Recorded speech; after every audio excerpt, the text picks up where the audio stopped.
नमस्कार साथियों, मैं राहुल शर्मा दिशा एकेडमी के इस प्लेटफॉर्म में आपका एक बार फिर से स्वागत करता हूं, जहां पर आपको मालूम है कि मध्य प्रदेश प्रारंभिक परीक्षा 2020 की तैयारी मैं यहां पर करवा रहा हूं। और आज इसमें हम बात करेंगे मध्य प्रदेश के भौगोलिक विभाजन की।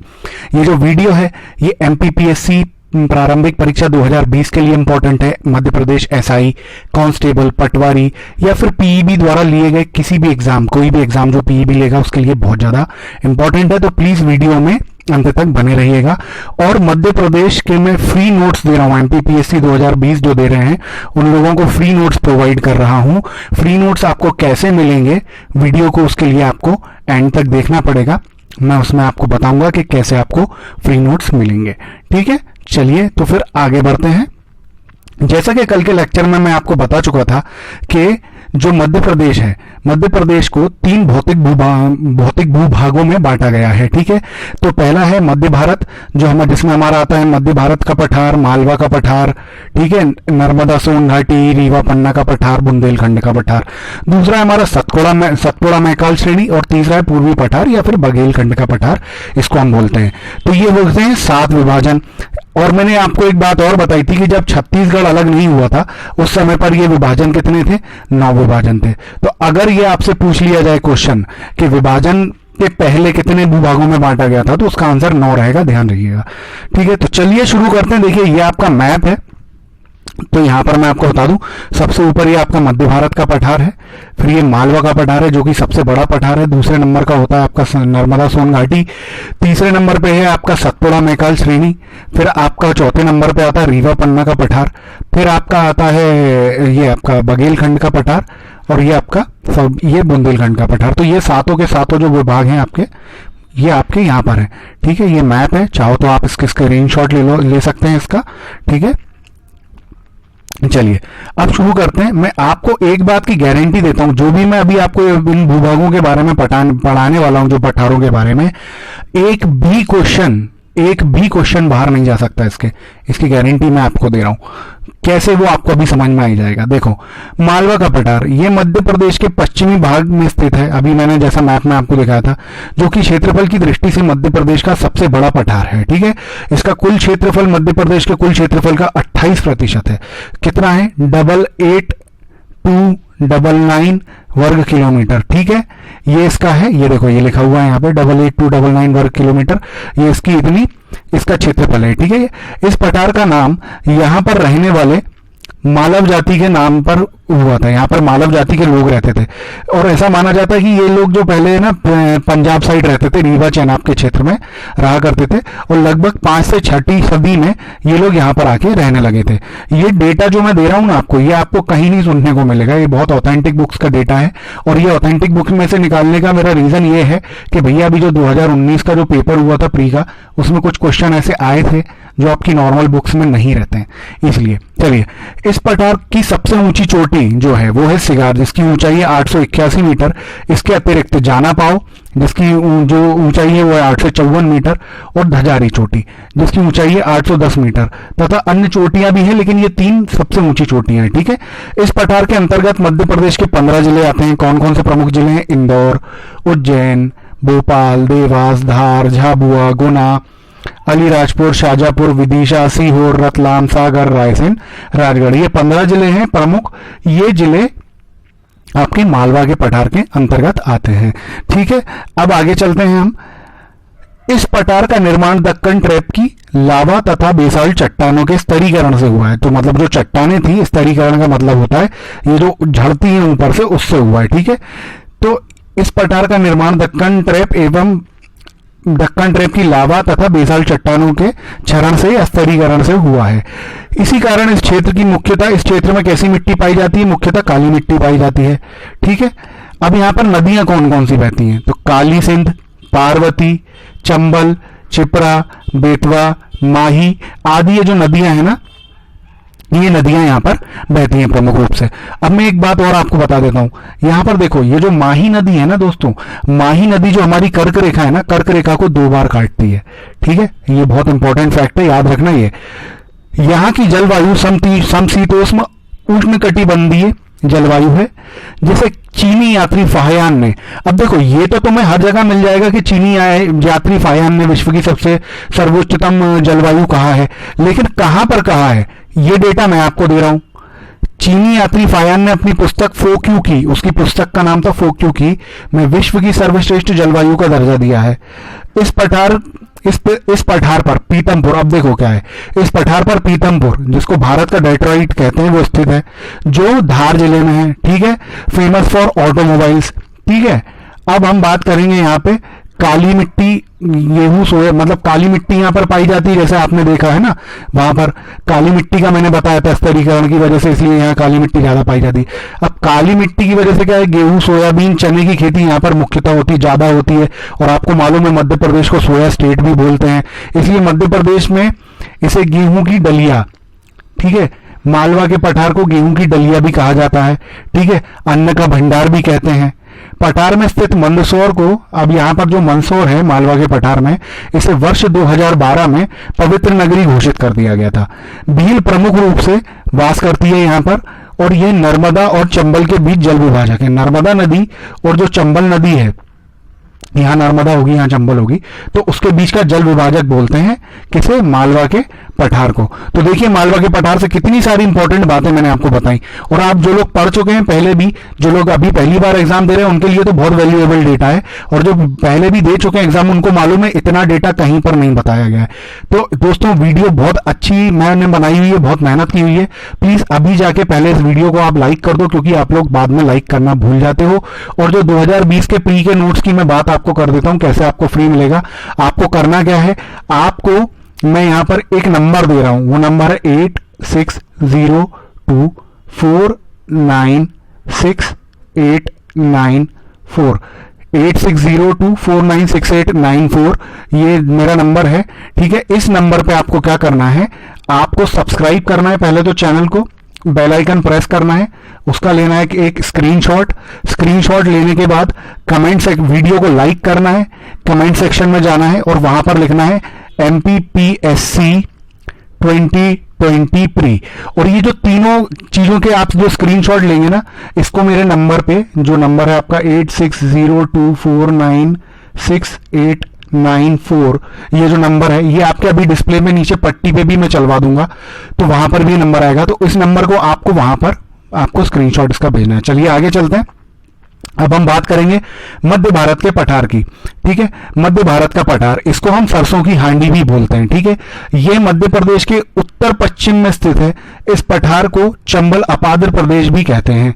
ठीक है, इसका क्षेत्रफल जो है वो 32,896 किलोमीटर स्क्वायर है, जो कि मध्य प्रदेश के कुल क्षेत्रफल का 10.68% है, या फिर इसे कहीं कहीं ये 10.7% भी होता है, क्योंकि 0.5 के ऊपर की वैल्यू को क्या हम मतलब प्लस में ले लेते हैं ना, तो इसलिए 10.7 वहां पर उन्होंने कर दिया होगा, 6.8 है इसलिए कहीं कहीं मिल जाता है। ठीक है, चलो छोड़ो।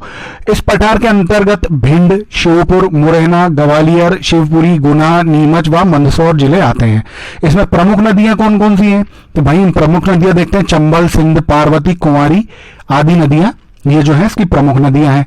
इस क्षेत्र में जलोढ़ या कछारी मिट्टी पाई जाती है, जो सरसों और मूंगफली के लिए प्रमुख है। ठीक है, सरसों और मूंगफली के लिए प्रमुख है, और सरसों सबसे ज्यादा इसी पठार में होता है, इसलिए इसको सरसों की हांडी अभी मैंने बताया था ऊपर बोलते हैं। ठीक है, प्रमुख रूप से उपयोगी में आती है सरसों की हांडी, देखो मस्टर्ड बाउल भी कहा जाता है। इस क्षेत्र में पर्यटन की दृष्टि से ग्वालियर का किला, जिसे भारत का जिब्राल्टर कहते हैं, जिसका निर्माण महाराज सूरज सेन ने करवाया था। अब कब करवाया था सूरज सेन ने, तो वो आप कमेंट बॉक्स में मेरे को आप लिख के बता देना। यह पठार समूचे भारत में मृदा अपरदन से पीड़ित पठार है, मतलब पूरे भारत में सबसे ज्यादा मृदा अपरदन इसी पठार में होता है।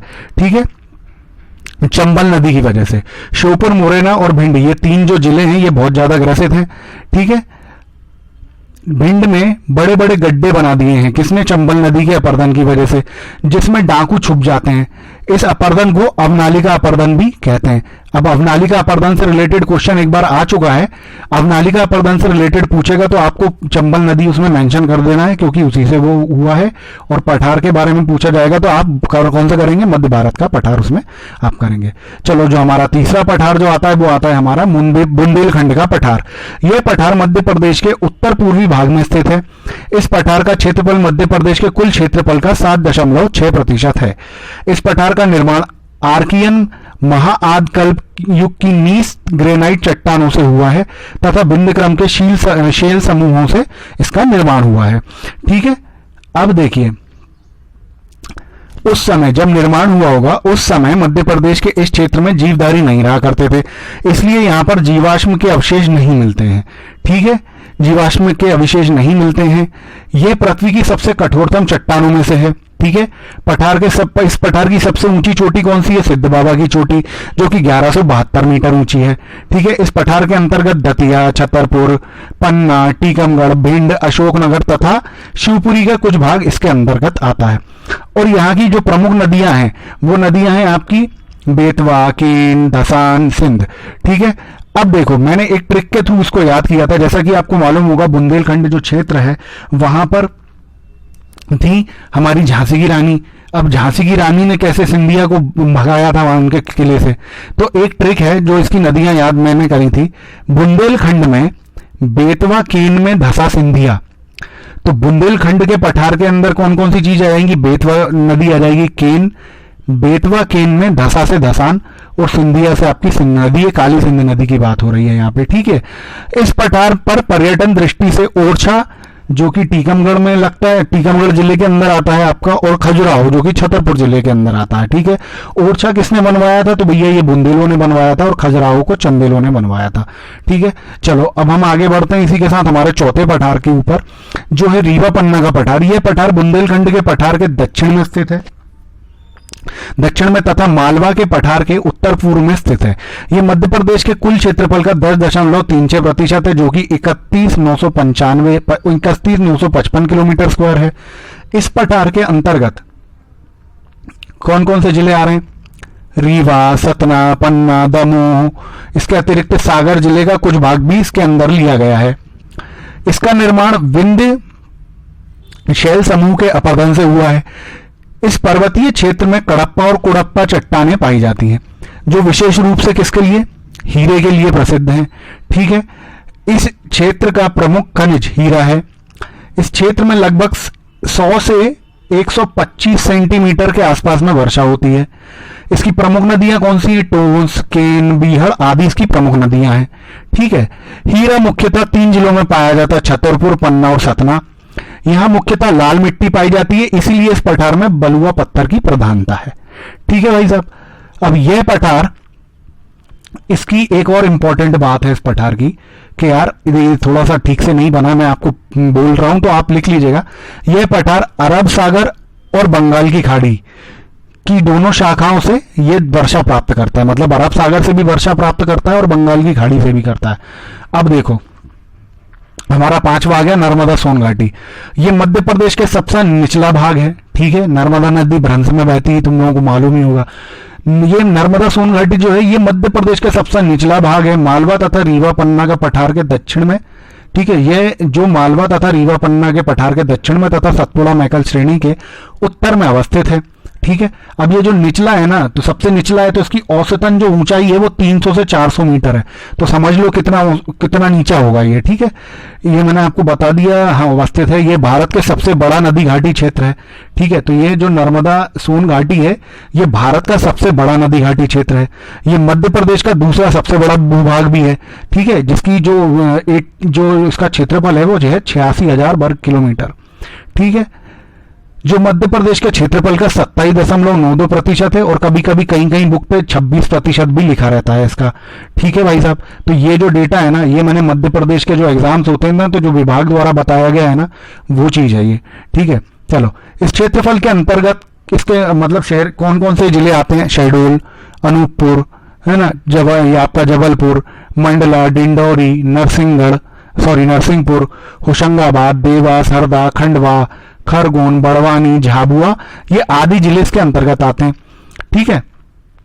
अब इस घाटी का निर्माण पश्चिम में, मतलब क्योंकि ये बड़ा क्षेत्र है ना, तो पश्चिम में दक्कन ट्रेम की चट्टानों से तथा पूर्व में धारवाड़ तथा विंध्य क्रम की चट्टानों से इसका निर्माण हुआ है। इस क्षेत्र में वर्षा की मात्रा पश्चिम से पूर्व की ओर जाने पर क्रमशः बढ़ती है। तो पश्चिम से पूर्व की ओर जब ये जाएगी तो क्रमशः बढ़ेगी इसमें वर्षा। ठीक है, वर्षा कितनी होती है? 70 से 140 सेंटीमीटर इसमें वर्षा होती है। ठीक है, इस घाटी की में मुख्यतः गहरी काली मिट्टी पाई जाती है जो गन्ने और कपास की खेती के लिए उपयुक्त है।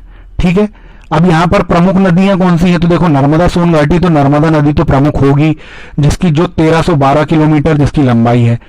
चलो, 1312 किलोमीटर तो इसकी लंबाई है, लेकिन ये मध्य प्रदेश में कितनी बहती है ये आपको कमेंट बॉक्स में कमेंट करके मुझे बताना है। ठीक है, नर्मदा नदी के अतिरिक्त सोन, जोहिला, तवा, हिरण, शेर, हथनी, शक्कर, दूधी आदि ये प्रमुख नदियां हैं। ठीक है, जोहिला नदी के बारे में मैं आपको एक बात बता देता हूं। ये जो नदी है ना, ये ईस्ट टू वेस्ट बहती है और फिर वापस वेस्ट टू ईस्ट बहती है। तो ये ऐसी बहती है नदी, एकमात्र नदी है जो ऐसी बहती है मध्य प्रदेश के अंदर। ठीक है, चलो अब बात करते हैं दूसरे पार्ट के अंदर, हम आ जाते हैं, हमारा ये छठवां हो जाता है, ये है सतपुड़ा श्रेणी। तो सतपुड़ा श्रेणी जो है ना दोस्तों, वो भी 3 भागों में है। एक है पश्चिमी सतपुड़ा श्रेणी, एक है पूर्वी सतपुड़ा श्रेणी और एक है आपकी मैकल श्रेणी। 2019 के मध्य प्रदेश के प्रीवियस रिलेटेड क्वेश्चन आया है, जाके प्रीवियस ईयर के क्वेश्चन आप देख सकते हैं। ठीक है, ये मध्य प्रदेश का दक्षिणतम भाग है, मतलब नक्शे में सबसे नीचे यही आता है। ये 3 भागों में विभाजित है। पश्चिम सतपुड़ा श्रेणी को राजपीपला श्रेणी कहते हैं, पूर्वी सतपुड़ा श्रेणी को महादेव श्रेणी तथा इसके पूर्वी भाग को मैकल श्रेणी के नाम से जाना जाता है। ठीक है, इसका क्षेत्रफल मध्य प्रदेश के कुल क्षेत्रफल का 11% है। ठीक है, महादेव श्रेणी में स्थित धूपगढ़, जो कि मध्य प्रदेश की सबसे ऊंची चोटी है, इस क्षेत्र के साथ साथ संपूर्ण मध्य प्रदेश की सबसे ऊंची चोटी है, तथा अमरकंटक चोटी जो कि मैकल पर्वत में है। ठीक है, ये कहां पर है? ये महादेव पर्वत में है, महादेव पर्वत श्रेणी में है, और अमरकंटक की जो चोटी है ये आपके मैकल पर्वत में आती है और इसकी ऊंचाई है 1127 मीटर। ठीक है, अब इसके प्रमुख जिले कौन कौन से हैं? खंडवा, खरगोन, बुरहानपुर, बड़वानी, बैतूल, छिंदवाड़ा, सिवनी, मंडला, बालाघाट आदि जिले जो हैं ये इस पठार के अंतर्गत आते हैं। निर्माण कैसे हुआ है? तो भाई दक्कन ट्रेम की चट्टान के साथ साथ आर्कियन एवं धारवाड़ क्रम की चट्टानों से इसका निर्माण हुआ है। नदियां कौन कौन सी हैं? ताप्ती, बेनगंगा, शक्कर, वर्धा तथा तवा प्रमुख नदियां हैं यहाँ की। ठीक है, अब चलिए आगे बढ़ते हैं भैया। अब आ जाता है हमारा पूर्वी पठार, आखिरी वाला 7वां पूर्वी पठार, या इसको बघेलखंड का पठार कहते हैं। पूर्वी पठार इसलिए कहते हैं क्योंकि ये सबसे पूर्व में आता है। ठीक है, पूर्व के, चलो ये पठार के अंतर्गत बघेलखंड में शामिल किया जाता है। ठीक है, जो नर्मदा और सोन नदी के उत्तर पूर्व में स्थित है, जो नर्मदा सोन घाटी जो है उसके उत्तर पूर्व में स्थित है। यह क्षेत्र मध्य प्रदेश के क्षेत्रफल का 7% है, मतलब सबसे छोटा भूभाग है ये। ठीक है, इसके प्रमुख जिले में दिखवा देता हूं। प्रमुख जिले हैं सीधी, सिंगरौली, शहडोल, उमरिया, अनूपपुर आदि जो जिले हैं ये इसके प्रमुख जिले हैं। इस प्रदेश का निर्माण महाआदकल्प की तथा जुरैसिक काल के शैल समूहों से इसका निर्माण हुआ है। यह बंगाल की खाड़ी से आने वाली मानसून से वर्षा प्राप्त करता है। वर्षा यहाँ पर 125 से 140 सेंटीमीटर होती है। यहाँ की प्रमुख नदियां कौन कौन सी हैं? भाई सोन है, जोहिला है, रिहांद है या रिहंद भी बोलते हैं इसको, आदि नदियां यहाँ की प्रमुख नदियां हैं। इस क्षेत्र में कोयला सर्वाधिक मात्रा में पाया जाता है।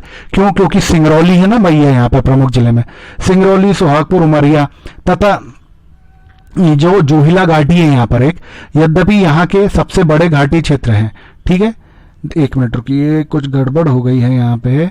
इस क्षेत्र में कोयला सर्वाधिक मात्रा में पाया जाता है। सिंगरौली, सुहागपुर, उमरिया तथा जोहिला घाटी यद्यपि यहाँ के सबसे बड़ा घाटी क्षेत्र है, मतलब यहाँ का सबसे बड़ा घाटी क्षेत्र है जोहिला घाटी क्षेत्र, फिर भी, ठीक है, फिर भी क्या है, यह क्षेत्र औद्योगिक दृष्टिकोण से नगण्य है। मतलब औद्योगिक दृष्टिकोण, कोयला सबसे ज्यादा मिल रहा है लेकिन औद्योगिक दृष्टिकोण से कुछ भी नहीं है, नगण्य मतलब 0 ऑलमोस्ट है। ठीक है, मध्य प्रदेश की ऊर्जा राजधानी जो है बैडन सिंगरौली यहीं पर है, इस पठार पर स्थित है। इस क्षेत्र में हल्की लाल पीली मिट्टी पाई जाती है। ठीक है दोस्तों, तो इसके पहले भी मैंने वीडियो, जो सबसे पहली वीडियो श्रृंखला में थी, जिसमें मैंने आपको मध्य प्रदेश की ऊर्जा राजधानी, मध्य प्रदेश की कोयला राजधानी, मध्य प्रदेश की वित्तीय राजधानी, मध्य प्रदेश की खेल राजधानी, मध्य प्रदेश की कपड़ा राजधानी, मध्य प्रदेश की पर्यटक राजधानी, मध्य प्रदेश का आपका एकमात्र आपका हिल स्टेशन है ना, ये सारी डिटेल्स मैंने बताई हैं। तो वो वीडियो में अभी आई बटन में टैग कर दूंगा, तो आप वहां से जाकर उस वीडियो को देख सकते हैं। और वीडियो अच्छी लगी हो तो प्लीज दोस्तों वीडियो को लाइक कीजिए, इसको अपने दोस्तों के साथ अपने स्टडी ग्रुप्स में शेयर कीजिए, मेरे चैनल को सब्सक्राइब कीजिए, बेल आइकन को प्रेस कीजिए। ठीक है, दिशा एकेडमी के प्लेटफॉर्म को आप इस टेलीग्राम पे, इंस्टाग्राम पे फॉलो कर सकते हैं, आप फेसबुक पे भी फॉलो कर सकते हैं। फ्री नोट्स के लिए आपको क्या करना है वो मैंने आपको बता ही दिया है।